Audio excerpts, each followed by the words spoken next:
ঝিকরগাছায় সড়ক দুর্ঘটনায় চালক নিহত।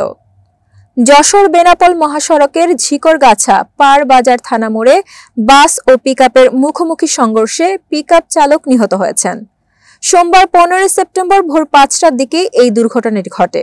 পুলিশ ও স্থানীয় সূত্র জানায়, ঢাকা থেকে ছেড়ে আসা বেনাপোলগামী শামীম পরিবহনের একটি বাস ঝিকরগাছা থানা মোড়ে পৌঁছালে বিপরীত দিক থেকে আসা বেনাপোলমুখী একটি পিকআপের সঙ্গে মুখোমুখি সংঘর্ষ হয়।